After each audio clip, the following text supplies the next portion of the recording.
आज के इस वीडियो लेक्चर के अंदर हम डिस्कस करेंगे नैप कटर टूल के बारे में। इसमें हम डिस्कस करेंगे नैप कटर है क्या, इसका फंक्शन क्या है, इसमें हम अपनी इनपुट कैसे देते हैं, अपना सीक्वेंस कैसे देते हैं, एंड देन हम आउटपुट लेके इसके रिजल्ट्स को इंटरप्रेट कैसे करते हैं। तो इन चीज़ों को हम डिस्कस करेंगे। तो चलते हैं नैप कटर टूल की तरफ और उसको एक्सप्लोर करते हैं। अच्छा, फर्स्ट ऑफ ऑल हमें ये पता होना चाहिए टूल करता क्या है। ये टूल क्या करता है, डीएनए सीक्वेंस को लेता है, ठीक है, and finds a large non overlapping open reading frames using the E coli genetic code, ठीक है, and the sites for all the type 2 and commercially available type 3 enzymes that cut that sequence just once. जैसे कि already हमने discuss किया कि nap cutter जो है वो रिस्ट्रिक्शन एंजाइम का टूल है जिसमें हम इनपुट में डीएनए सीक्वेंस देते हैं और वो डीएनए सीक्वेंस जो है वो कहाँ कहाँ से डिफरेंट एंजाइम्स को कट कर सकते हैं उसको एक्सप्लोर करके हमें इंफॉर्मेशन देगा। अच्छा, इसमें जो एक रिस्ट्रिक्शन कह लें या इसका फीचर कह लें, इस साइज़ जो हम उसको दे सकते हैं वो 1 MB का दे सकते हैं and the maximum sequence length जो है वो हम 300 KB तक इसको प्रोवाइड कर सकते हैं। तो सिंपल स्टेप्स हैं। फर्स्ट ऑफ ऑल हम अपना सीक्वेंस पेस्ट करेंगे, सीक्वेंस देंगे, ठीक है, देन नेक्स्ट स्टेप के हमने उसकी आउटपुट ले लेंगे एंड देन उसको फर्दर एक्सप्लोर करके हम उसकी आगे उसको इसकी इन्फॉर्मेशन को उसको रिवील कर लेंगे, इंटरप्रेट करेंगे कि इन्फॉर्मेशन क्या मिल रही है। तो इसको टूल को एक्सप्लोर करते हुए सबसे पहले आपको रिस्ट्रिक्शन एंजाइम्स का ऑब्वियसली पता होना चाहिए, उसकी टाइप्स, क्लासिफिकेशन और उसका मैकेनिज़्म वो कैसे एक्ट करते हैं उसकी अगर आपको अच्छी तरह अंडरस्टैंडिंग है तो हम इसको बेहतर तरीके से एक्सप्लोर कर सकते हैं और बेहतर तरीके से इसको इंटरप्रेट कर सकते हैं। स्टार्ट करते हैं अपनी इनपुट देने से। हम इसमें डिफरेंट वे से इनपुट दे सकते हैं। अगर आप फर्स्ट इंटरफेस पे गौर करें तो लिखा आ रहा है लोकल सीक्वेंस फाइल, यानी आप अपनी फ़ाइल चूज़ भी कर सकते हैं सबमिट करवाने के लिए। सेकंड, आप जैन बैंक नंबर दे सकते हैं, NCBI जैन बैंक पे जाकर अगर आप उसका नंबर पता है आप यानी आप ब्राउज़ भी कर सकते हैं और डायरेक्ट लिख भी सकते हैं, वो भी दे सकते हैं। अगर आपने कोई रेफरेंस सीक्वेंस लेना है, कोई ऑलरेडी रिपोर्टेड सीक्वेंस है और वो पिक करके उस पे आपने देखना है कि कौन से एंजाइम्स कहाँ कहाँ एक्ट कर रहे हैं तो वो देख सकते हैं, ठीक है। और paste in your DNA sequence plain, अब किसमें प्लेन और फास्ट की फॉर्म के अंदर आप इसमें सबमिट करवा सकते हैं। ऑलरेडी हमने फॉर्मेट्स डिस्कस किए हुए हैं पिछले लेक्चर के अंदर, तो इसके अंदर आप प्लेन या फास्टा फॉर्मेट के अंदर अपना सीक्वेंस पेश कर सकते हैं। नाउ राइट पे देखें तो कुछ स्टैंडर्ड सीक्वेंसेस भी दिए हुए हैं ऑलरेडी। प्लाज्मिड वेक्टर्स, उसकी डिटेल, यानी अगर आपने ऑटोमेटिकली प्लाज्मिड वेक्टर आपको पता है स्टैंडर्ड कौन सा वाला लेना है तो आप वो भी पिक कर सकते हैं। आप वायरल फेजेस जो है अगर आपने वो यूज़ करना है तो इनमें से वो भी यूज़ कर सकते हैं, ठीक है। यानी इस फर्स्ट पेज के ऊपर आप अपनी सारी सेटिंग्स कर लेंगे। फर्स्ट सीक्वेंस आपका लीनियर है तो लीनियर पिक करेंगे, अगर वो सर्कुलर है तो सर्कुलर पिक कर लेंगे। नाउ आपने कौन कौन से एंजाइम देखने हैं कि सीक्वेंस में कौन कौन से एंजाइम किस सीक्वेंस में कहाँ कहाँ कौन कौन से एंजाइम कट कर सकते हैं, सेलेक्ट यहाँ से कर सकते हैं। नैब एंजाइम जिसके अंदर अवेलेबल हैं और कमर्शली अवेलेबल स्पेसिफिसिटीज़ उसके साथ करना है, ऑल स्पेसिफिटीज़ उसके साथ करना है, तो व्हाट्सएवर यानी जो आपने आप चाहिए चॉइस उसको आप अपनी सेटिंग में सेट कर लेंगे। मैं कहता हूँ नैब एंजाइम सारे जो इसमें नैब एंजाइम है वो इसमें जो है बता दें। Okay, name of sequence optional है और आप अपनी ये सारी सेटिंग करके सबमिट का बटन दबा देंगे। मैंने अभी तक सीक्वेंस नहीं लिया लेकिन मैं स्टैंडर्ड सीक्वेंस ले रहा हूँ जस्ट आपको एक्सप्लोर करने के लिए, आपको बताने के लिए। मैं लैम्डा चूज़ करता हूँ वायरल फेज के अंदर, ओके, एंड सिंपली मैं सबमिट का बटन दबा दूंगा। अदरवाइज़ आपके पास अपना सीक्वेंस है तो आई रिपीट आप अपना सीक्वेंस यहाँ पेस्ट कर सकते हैं, जैसे कि नॉर्मल टूल्स के अंदर आप अपना सीक्वेंस पेस्ट करते हैं एनालिसिस के लिए, तो इसी तरह अपना प्लेन या फास्टा फॉर्मेट में अपना सीक्वेंस यहाँ पेस्ट कर देंगे।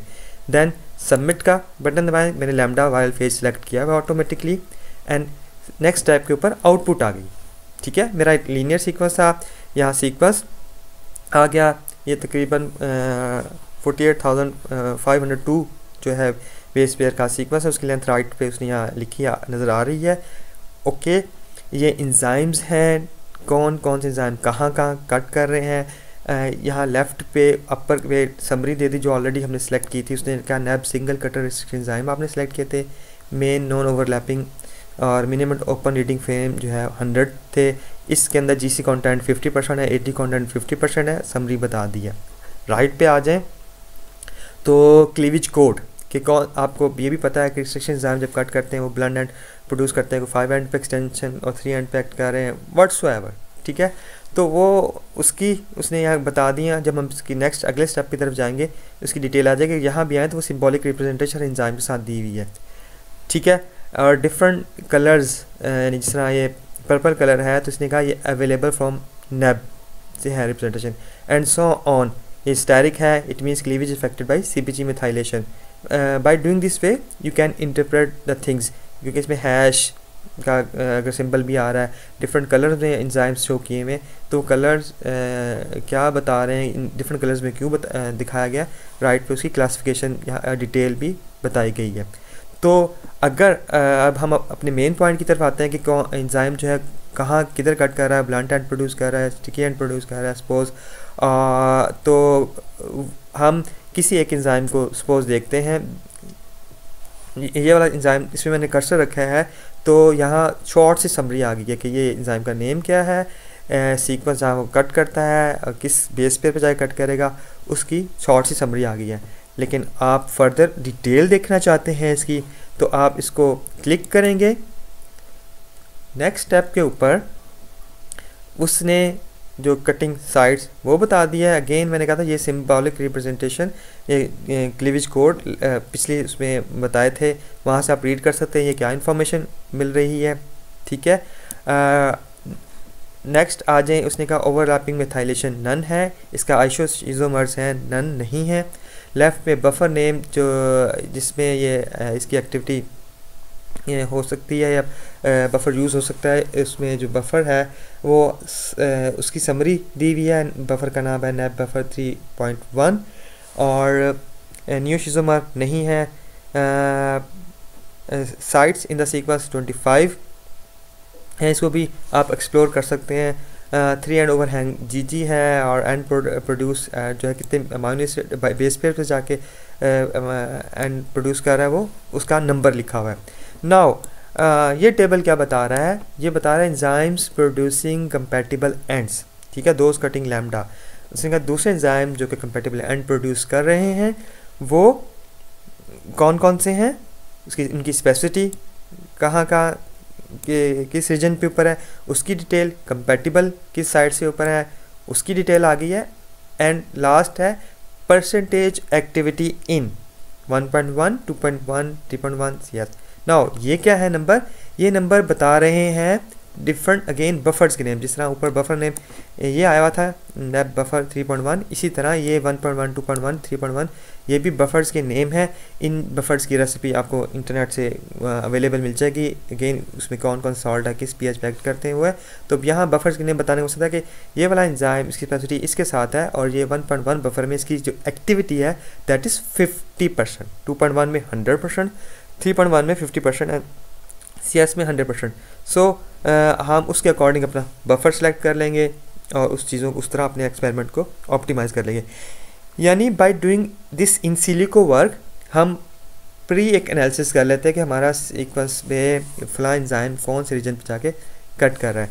तो नेब कटर है, इसी तरह एक और टूल है वेब कटर, वो भी इसी तरह समहाउ रिजल्ट्स देता है और उसी तरह आप उसको इंटरप्रेट करते हैं। मैं समराइज़ करूँगा।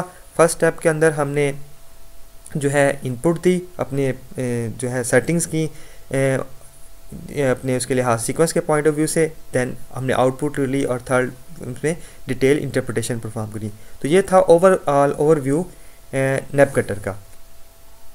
Thank you very much.